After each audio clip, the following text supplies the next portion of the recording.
உலகெங்கிலும் இருந்து இந்த நிகழ்வை பார்த்து கொண்டிருக்கின்ற சன் தொலைக்காட்சி நேயர்களுக்கு அன்பின் வணக்கம்.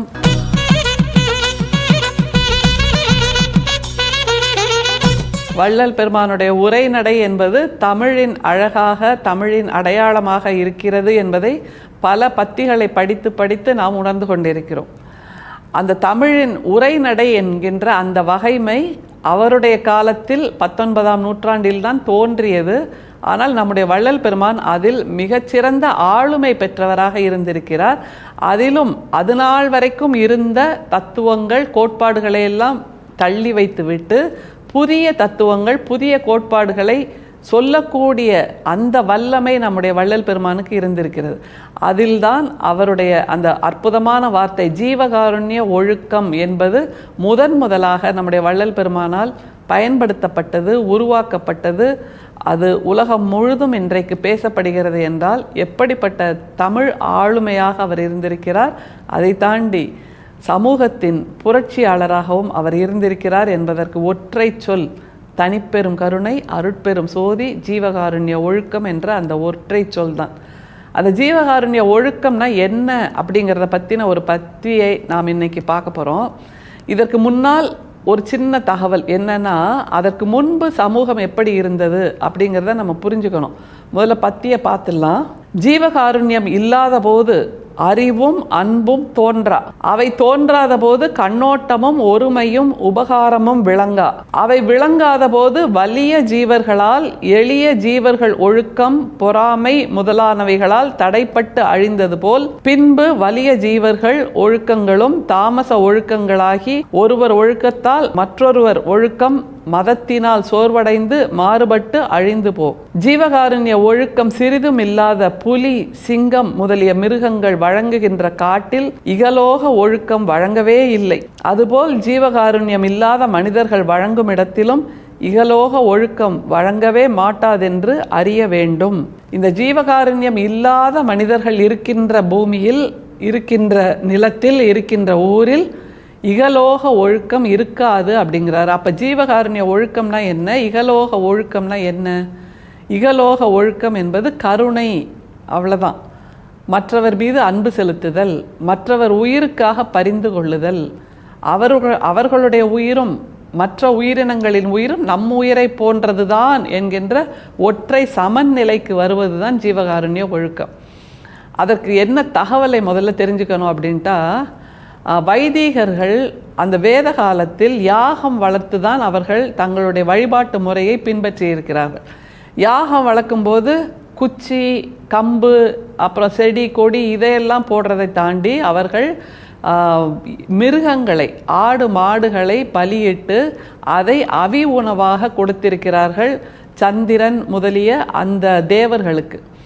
இந்த நிலைப்பாட்டை மாற்றியவர்கள்தான் சித்தர்கள் அல்லது மகாவீரர், புத்தர் போன்ற அருளாளர்கள் என்பதை நாம் புரிந்து கொள்ள வேண்டும்.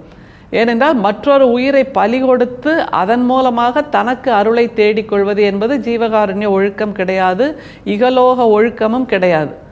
அப்போ மற்றொரு உயிரை கொன்று அதன் மூலமாக எனக்கு அருளை பெறுவது என்பது எப்படி கருணையில் சாத்தியமாகும், எப்படி கருணையில் சேர்த்தியாகும் என்கின்ற ஒரு கேள்வியை நம் முன்னால் வள்ளல் பெருமான் வைக்கிறார். ஏனென்றால் என்னுடைய உயிருக்கு நன்மை சேர வேண்டும், என்னுடைய உயிருக்கு அருள் சேர வேண்டும், என்னுடைய உயிருக்கு பெருமை சேர வேண்டும், என்னுடைய உயிருக்கு எல்லா வளமும் வந்து சேர வேண்டும் என்றால் நான் எப்படி இன்னொரு உயிரை பலி கொடுப்பது சரியாக முடியும் என்கின்ற ஒற்றை கேள்விதான் நம்முடைய தமிழ் இலக்கியங்களில் அருளாளர்கள் பலரும் கேட்டிருக்கின்ற கேள்வி. அதைத்தான் இன்றைக்கு வள்ளல் பெருமானும் இதில் கேட்கிறார். பாருங்களேன், ஜீவகாருண்யம் இல்லாத போது அறிவும் அன்பும் தோன்றா, அவை தோன்றாத போது கண்ணோட்டமும் ஒருமையும் உபகாரமும் விளங்கா. ஜீவகாருண்யம் இல்லைனா அப்படின்னு அர்த்தம். அதுதான் அடிப்படை. அது இல்லைனா அறிவும் தோன்றா, அன்பும் தோன்றா அப்படிங்கிறார். ஏன்னா அந்த வீடு கட்டுறோன்னு வைங்க, முதல்ல நம்ம போடுறது அடித்தளம் தானே போடுறோம், ஃபவுண்டேஷன் தானே போடுறோம், அதுக்கப்புறம் தான் மாடி மேலே மாடி கட்டுறோம். அதே மாதிரி தான் இந்த வாழ்க்கையை நாம் வாழ வேண்டும் என்றால் ஒரே ஒரு விஷயந்தான் அடித்தளம். வேறு என்ன தான் நீங்கள் மாற்றி மாற்றி போட்டாலும் பேஸ்மெண்ட் ஸ்ட்ராங்காக இருக்காது. அதனால் பேஸ்மெண்ட் ஸ்ட்ராங்காக இருக்கணும்னா அதற்கு ஒரே ஒரு விஷயந்தான் தேவை. அது என்னன்னா கருணை, ஜீவகாருண்யம். இரக்கம், உயிர் இரக்கம், மற்ற உயிர்களுக்கும் அன்பு செலுத்துதல் அப்படிங்கிறத விளக்கமாக சொல்கிறார். இது இல்லைனா, இந்த ஜீவகாருண்யம் இல்லைனா அங்கே அன்பு இருக்காது, அறிவு இருக்காது, கருணை இருக்காது, மற்ற உயிர்கள் மீது நேசம் இருக்காது. திரும்ப திரும்ப திரும்ப வள்ளல் பெருமான் ஏன் இவ்வளோ வார்த்தைகளில் அடுக்கிக்கிட்டே இருக்கார்? அதைத்தான் நாம் புரிந்து கொள்ள வேண்டும். ஏனென்றால் அவ்வளவு தூரம் அன்பின் வறட்சி இருந்திருக்கிறது. வெளிப்புற வேஷங்களை மட்டுமே உண்மையான இறை நெறி, உண்மையான வாழ்வியல் நெறி என்பதாக மக்களுக்கு போதிக்கப்பட்டிருக்கிறார்கள். அதையெல்லாம் கண்டுணர்ந்து, இல்லை நீங்கள் ஏமாற்றப்பட்டிருக்கிறீர்கள், உங்களுக்கு கொடுக்கப்பட்ட போதனைகள் எல்லாம் தவறு, சூது என்பதை கண்டறிந்து, இப்படி போதனை செய்தவர்கள் அன்போடு இல்லை, இகலோக ஒழுக்கத்தோடு இல்லை, கருணையோடு இல்லை என்பதையும் கண்டறிந்தார் நம்முடைய வள்ளல் பெருமான். அதனால தான் திரும்ப திரும்ப இத்தனை வார்த்தைகளில் ஜீவகாருண்யம் ஜீவகாருண்யம் என்று சொல்லிக்கொண்டே இருக்கிறார். எனவே வெளிப்புற அடையாளங்கள் இல்லை அன்பின் நெறி, வெளிப்புற அடையாளங்கள் இல்லை வாழ்வியல் நெறி என்பதை மீண்டும் மீண்டும் வலியுறுத்துகிறார் என்றால் கொஞ்சம் நாம் நின்று நிதானித்து யோசித்தாக வேண்டும். எப்படி தொடர்றார் பாருங்க.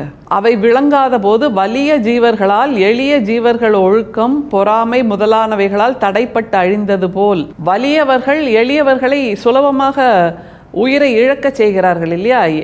அந்த யாகத்தில் ஆடு மாடுகளை எல்லாம் பலி கொடுத்திருக்கிறார்கள் என்றால் வலியவர்கள் அவர்கள் தங்களுடைய அருளுக்காக, தங்களுடைய நன்மைக்காக வாயில்லா ஜீவன்களை பலி கொடுத்திருக்கிறார்கள் என்பது எப்படி யாகத்தில் சேர்த்தியாக முடியும் என்பதுதான் வள்ளல் பெருமான் கேட்கிறார். அப்படி என்றால் இந்த எளியவர்கள் உயிர் வாழ வேண்டும் என்றால் வலியவர்களிடம் ஜீவகாருண்யம் இருந்தாக வேண்டும் என்பதைத்தான் அவர் சொல்றார். பின்பு வலிய ஜீவர்கள் ஒழுக்கங்களும் தாமச ஒழுக்கங்களாகி ஒருவர் ஒழுக்கத்தால் மற்றொருவர் ஒழுக்கம் மதத்தினால் சோர்வடைந்து மாறுபட்டு அழிந்து போம். ஜீவகாருண்ய ஒழுக்கம் சிறிதும் இல்லாத புலி, சிங்கம் முதலிய மிருகங்கள் வழங்குகின்ற காட்டில் இகலோக ஒழுக்கம் வழங்கவே இல்லை. ஏனென்றால் காட்டில் இருக்கிற மிருகங்கள் எல்லாம் அவர்களுக்கென்று வாழ்வியல் நெறிகள் என்ன? மிருகங்களுக்கு 5 அறிவு வரைக்கும் தான் இருக்கும், அவங்களுக்கு 6 அறிவு கிடையாது. ஆனால் அந்த மிருகங்கள் கூட கருணையோடு இருக்கும். எப்போனா தனக்கு பசிச்சாதான் மற்ற மிருகங்களை அடித்து உண்ணும். ஆனால் 6 அறிவு உடைய மனிதர்களாகிய நாம் அப்படி இல்லை. நமக்குள்ளே இருக்கிற போட்டி, பொறாமை, எரிச்சல், கோபம், ரௌத்திரம், பொச்சரிப்பு இப்படி எல்லாவற்றாலும் நாம் மற்றவர்கள் மீது செலுத்துகின்ற ஆதிக்கத்தை தொடர்ந்து வளர்த்து கொண்டே இருக்கிறோம், இகலோக ஒழுக்கத்தை கைவிடுகிறோம் என்று வள்ளல் பெருமான் சொல்றார். எப்படி நிறைவு செய்கிறார் பாருங்க. அதுபோல் ஜீவகாருண்யம் இல்லாத மனிதர்கள் வழங்கும் இடத்திலும் இகலோக ஒழுக்கம் வழங்கவே மாட்டாதென்று அறிய வேண்டும். ஜீவகாருண்யம் இல்லாத மனிதர்கள் அவர்கள் இருக்கின்ற இடத்தில் இகலோக ஒழுக்கம் இருக்காது. So simple. கருணை இல்லைன்னா அந்த மனிதர்கள் இருக்கின்ற இடத்தில் எதுவுமே இருக்காது, புல் கூட முளைக்காது. ஏனென்றால் வலியவர்கள் எளியவர்களை இல்லாமல் ஆக்குவார்கள், அவர்களுடைய ஒழுக்கத்தை இல்லாமல் ஆக்குவார்கள் என்று மிக ஆணித்தரமாக நமக்கு சொல்லித் தருகிறார் வள்ளல் பெருமான். அப்படின்னா உலகத்தில் எந்த இடத்துல அடித்தளம் போட்டாலும் அங்கே நாம் நிரப்ப வேண்டியது எதனால் என்றால் அன்பினால், கருணையினால், காருண்யத்தால் மட்டும்தான். அதை செய்யாமல் நீங்கள் எத்தனை வெளிவேஷம் தாங்கினாலும் அதற்கு அர்த்தமே இல்லை என்பதுதான் வள்ளல் பெருமான் சொல்லுகின்ற தீர்ப்பாக இருக்கிறது.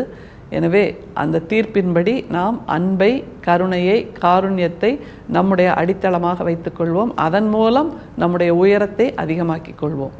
அருட்பெரும் சோதி, அருட்பெரும் சோதி, தனிப்பெரும் கருணை, அருட்பெரும் சோதி. மீண்டும் சந்திப்போம். நன்றி, வணக்கம்.